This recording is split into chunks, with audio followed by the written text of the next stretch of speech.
آج کے شو میں ہمارا جو ٹاپک ہے وہ ہے زندگی، اور ہم جاننے کی کوشش کریں گے کہ واٹ از لائف، زندگی کیا ہوتی ہے۔ ویسے دیکھا جائے کہ واٹ از لائف تو ایک بڑی عام سی بات ہے جو میں نے بزرگوں سے سیکھی ہے، اور بڑی زبردست وہ لائن ہے کہ life is from B to D. یہ دو الفابیٹ ہیں، ایک ہے بی اور دوسرا ہے ڈی، اور بزرگ کہتے ہیں کہ لائف بی اور ڈی کے درمیان جو وقفہ ہے اس کو کہتے ہیں۔ اب B stand for birth and D stand for death, یعنی پیدائش سے موت تک کا جو درمیانی وقفہ ہے اس کو ہم زندگی کہتے ہیں۔ تو اگر الفابیٹ کے لحاظ سے دیکھا جائے تو بی اور ڈی کے درمیان کون سا الفابیٹ آتا ہے؟ ایک ہی بچ جاتا ہے، which is C. No what is C? C stand for choice. اس کا مطلب یہ ہوا کہ لائف برتھ اور ڈیتھ کے درمیان ایک وقفہ ہے، اور اس وقفے میں سی پایا جاتا ہے، اور سی کا مطلب چوائس ہے۔ It stand for choice. اب آپ لائف میں کیا چوز کرتے ہو یہ آپ پہ ڈیپینڈ کرتا ہے، اور آپ کی لائف اس پہ ڈیپینڈ کرتی ہے کہ آپ کیا چیز چوز کرتے ہو، آپ کی چوائس کیا ہے، زندگی کو کیسے جینا چاہتے ہو، یا جینا بھی چاہتے ہو یا گزارنا چاہتے ہو۔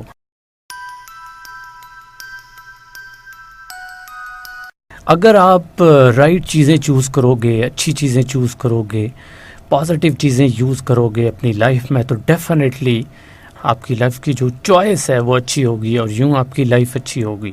لیکن اگر آپ نے غلط چیزیں چوز کر لیں، آپ کی سلیکشن ہی غلط ہوئی، آپ نے اپنا کیریئر ڈیسائیڈ کیا، آپ نے لیٹس سپوز شادی کی، یا اس طرح کی بہت ساری چیزیں ہوتی ہیں جو لائف میں آپ کی آتی ہیں، وہ چیزیں جن کو آپ چوز کر سکتے ہو، اگر آپ نے اپنی مرضی سے چوز نہیں کی ہیں تو ڈیفینیٹلی آپ کی لائف کو اچھی نہیں ہونے والی۔ ویسے بزرگ یہ بھی کہتے ہیں کہ لائف وہ پل ہیں جو آپ نے جی لیے ہیں، یا جو آپ جیتے ہو، باقی کوئی لائف نہیں ہے۔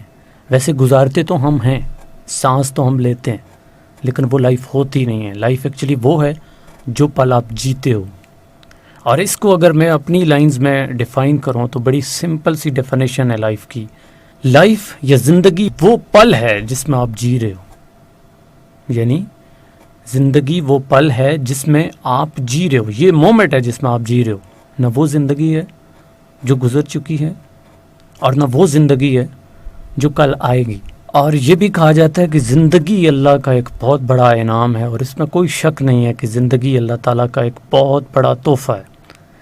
اب وہ لوگ زندہ ہیں جو قدر کرتے ہیں اس کی، جو اللہ تعالیٰ نے ہمیں چیزیں دی ہیں، جو فیسلٹیز دی ہیں، جو ہمیں نعمتیں دی ہیں، اگر ہم ان کی قدر کرتے ہیں تو اس کا مطلب یہ ہے کہ ہم اپنی زندگی جی رہے ہیں۔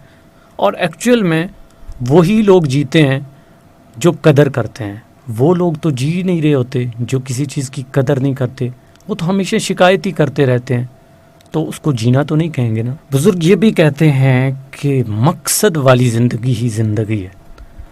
ایسی زندگی کو ہم زندگی نہیں کہیں گے جس میں کوئی مقصد نہیں ہوگا، جس کا کوئی مقصد نہیں ہوگا۔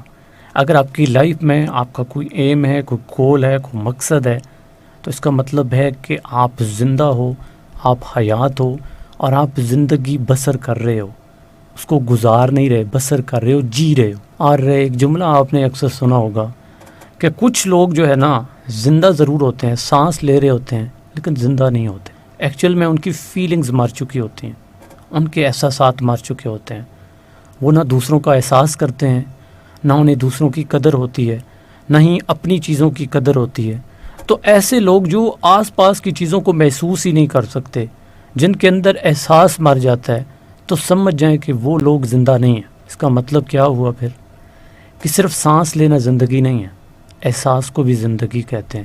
آپ کسی کا احساس کرتے ہو، کسی کے درد کو فیل کرتے ہو، اور آس پاس کے جتنی بھی ارد گرد کی چیزیں ہیں ان کو محسوس کرتے ہو، اس کا مطلب ہے کہ یو آر الائیو۔ اور ہم زندہ ان لوگوں کو کہتے ہیں جو دوسروں کے لیے جیتے ہیں۔ سیلفش لوگ اس دنیا میں آپ کو بہت ملیں گے، بہت ملیں گے، اور یقین کریں یہ جو زندگی ہے نا، اس میں سانسیں لینا عام نہیں ہے، جتنا عام یہ ہے کہ آپ لوگوں کو اپنے ساتھ جوڑ کے رکھیں۔ کچھ لوگ غلط فہمی میں جینے کو بھی زندگی کہتے ہیں، تو یاد رکھیں غلط فہمی میں جینا بھی زندگی نہیں۔ زندگی وہی ہے جو ریالٹی پہ مبنی آپ جی رہے ہو، تو یہی زندگی ہے۔